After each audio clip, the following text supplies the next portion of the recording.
Series of videos में पाकिस्तान तहरीक-ए-इंसाफ और पाकिस्तान मुस्लिम league नून के दौरे हुकूमत के डिफरेंट इकोनॉमिक इंडिकेटर्स को कंपेयर करने की कोशिश की है और अब तक की वीडियोज़ में डिफरेंट की मैक्रो और माइक्रो लेवल इकोनॉमिक इंडिकेटर जो कि पाकिस्तान की मईशत को स्टेबिलिटी के हवाले से मेज़र करने के लिए इस्तेमाल किए जाते हैं, उनके ऊपर दोनों हुकूमतों को कंपेयर करने की कोशिश की है।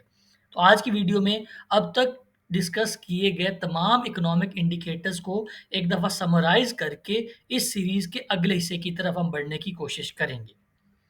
बुनियादी तौर पे इस पूरी सीरीज़ में अब तक मैंने 17 की इकोनॉमिक इंडिकेटर्स के ऊपर पीएमएल-एन और पीटीआई की हुकूमत को कंपेयर किया है। अगर इसकी हम समरी देखने की कोशिश करें, तो एक्सचेंज रेट के ऊपर पीएमएल-एन की परफ़ॉर्मेंस बेहतर रही, इंटरेस्ट रेट के ऊपर उनकी परफ़ॉर्मेंस बेहतर थी, टोटल डेट एंड लायबिलिटीज़ चाहे आप पीकेआर में देखें या डॉलर्स में देखें, पाकिस्तान मुस्लिम लीग नून का दौर हुकूमत पीटीआई से बेहतर साबित हुआ।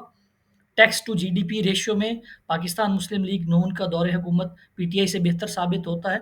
फॉरेन एक्सचेंज रिजर्व्स में पीटीआई की हुकूमत की परफॉर्मेंस पीएमएलएन से बेहतर थी। बजट डेफिसिट में पीएमएलएन की परफॉर्मेंस बेहतर रही। सर्कुलर डेट पीएमएलएन के दौर में कम रहा।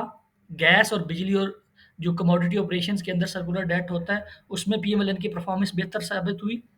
Date to GDP ratio PMLN के दौर में बेहतर थी और एफबीआर की जो टोटल कलेक्शन है वो इन नंबर्स देखी जाए, एब्सोल्यूट टर्म्स में देखी जाए, तो पीटीआई ने टोटल रेवेन्यू ज़्यादा जनरेट किया।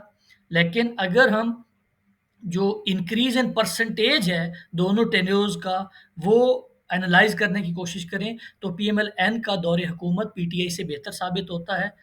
जीडीपी पर कैपिटा के ऊपर पीएमएल-एन का दौर हुकूमत पीटीआई से बेहतर साबित हुआ। इम्पोर्ट और एक्सपोर्ट में दोनों इकोनॉमिक इंडिकेटर्स के ऊपर पीटीआई की हुकूमत की जो परफॉर्मेंस थी, वो पीएमएल-एन से बेहतर रही। मतलब एक्सपोर्ट्स भी ज़्यादा उन्होंने की और इम्पोर्ट्स भी कम की। उसके बाद जो महँगाई को मेज़र करने वाले की वेरिएबल्स होते हैं, इन्फ्लेशन, सीपीआई और एसपीआई, इन तीनों की इकोनॉमिक वेरिएबल्स के ऊपर भी पीएमएल-एन के दौर हुकूमत में बेहतर परफॉर्मेंस देखने को मिली। इन्वेस्टमेंट टू जीडीपी रेशियो जो पाकिस्तान की इकोनॉमी के स्ट्रक्चरल इश्यू को इंडिकेट करने वाला एक वेरिएबल है, इस वेरिएबल के ऊपर भी पीएमएल-एन ने पीटीआई से बेहतर परफॉर्म किया।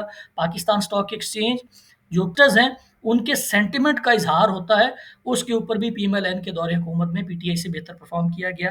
पॉवर्टी एंड अनएम्प्लॉयमेंट में भी पीएमएल-एन का जो नंबर है वो पीटीआई से बेहतर था और जो ट्रेड डेफिसिट का इकोनॉमिक इंडिकेटर है, इसमें पीटीआई की हुकूमत की परफॉर्मेंस पीएमएल-एन से बेहतर साबित हुई। तो इन 17 की इकोनॉमिक इंडिकेटर्स के ऊपर, मैक्रो लेवल के ऊपर, माइक्रो लेवल के ऊपर, इकोनॉमिक स्टेबिलिटी के ऊपर 4 ऐसे की इकोनॉमिक इंडिकेटर्स थे, जिसमें पीएमएल-एन की हुकूमत की परफॉर्मेंस पीटीआई से बेहतर साबित नहीं हो सकी और बाकी तमाम 13 इकोनॉमिक वेरिएबल्स के ऊपर पीएमएल-एन का दौर पीटीआई से इकोनॉमिक परफॉर्मेंस के हवाले से बेहतर साबित हुआ है। तो अब तक जो ये सीरीज़ के अंदर हमने बात की है, वो एक ऑब्जेक्टिव लेंस लगा के, एक एकेडमिक लेंस लगा के और चीज़ों को क्वांटिफाएबल फिनोमेना के तौर के ऊपर एनालाइज़ करके दोनों हुकूमतों का कंपैरिज़न करने की कोशिश की है।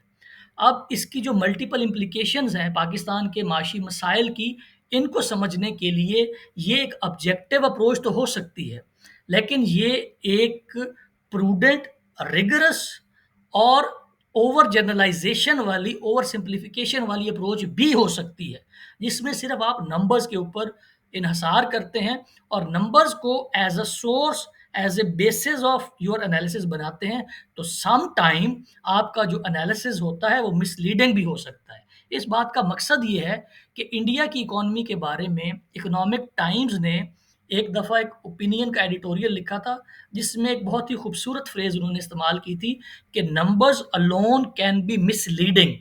इसका मतलब ये होता है कि किसी भी इकोनॉमी को एनालाइज़ करते हुए अगर आपके एनालिसिस की बुनियाद सिर्फ़ नंबर्स के ऊपर है, इकोनॉमिक डाटा के ऊपर है, तो वो मिसलीडिंग हो सकता है। जब तक उन तमाम नंबर्स को, उन तमाम वेरिएबल्स को आप एक कॉन्टेक्स्ट में नहीं रखते, उस मुल्क की जो सोशो पॉलिटिकल, इकोनॉमिक जो हालात हैं, उनके साथ सिनर्जाइज़ करके, हार्मोनाइज़ करके, कॉन्टेक्स्ट क्रिएट करके, उस वक़्त तक आप एक ट्रू एनालिसिस नहीं ड्रॉ कर सकते।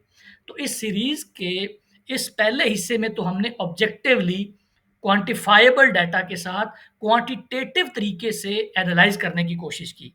अब इस सीरीज़ का जो दूसरा पार्ट होगा, उसके अंदर हम थोड़ी-सी क्वालिटेटिव अप्रोच इस्तेमाल करेंगे, कॉन्टेक्स्ट देने की कोशिश करेंगे कि ये जो इकोनॉमिक मसाइल हैं, इसकी बुनियादी वजह क्या है? इसकी रूट कॉज़ क्या है? और क्या अगर पीटीआई की जगह कोई और हुकूमत होती, तो उसकी परफ़ॉर्मेंस क्या इन इकोनॉमिक इंडिकेटर्स के ऊपर मुख्तलिफ होती? या अगर पीटीआई की जगह पीएमएलएन की हुकूमत होती, तो क्या इन इकोनॉमिक वेरिएबल्स के इस जो मैच एंड मिक्स है, इसके अंदर कोई जौहरी फ़र्क आता, कोई बुनियादी फ़र्क आता या ना आता? तो आइंदा आने वाली वीडियोज़ में हम एक तो कॉन्टेक्स्ट समझने की कोशिश करेंगे कि पाकिस्तान की इकॉनमी के बारे में जो गुरुज़ हैं, जो पाकिस्तान की इकॉनमी को बहुत माइन्यूटली ऑब्ज़र्व करते हैं, उनका ओवरऑल इंप्रेशन क्या है? और उसके बाद वो जो रूट कॉज़ेज़ हैं, जिनकी वजह से जिनकी रिफ्लेक्शन है इन नंबर्स में, जो नंबर हमने अब तक एनालाइज़ किए हैं, ये प्रॉब्लम्स नहीं हैं, ये प्रॉब्लम्स का सिम्पटम है। हमने सिम्पटम्स के ऊपर बात की है, जो उस प्रॉब्लम की वजह से हमें बज़ाहिर नज़र आ रहे हैं। तो इस सीरीज़ का जो दूसरा हिस्सा होगा, उसके ऊपर हम उन प्रॉब्लम्स के ऊपर, उन रूट कॉज़ेज़ के ऊपर बात करने की कोशिश करेंगे, जिनकी रिफ्लेक्शन हमें इस इकोनॉमिक डाटा की शक्ल में नज़र आती है।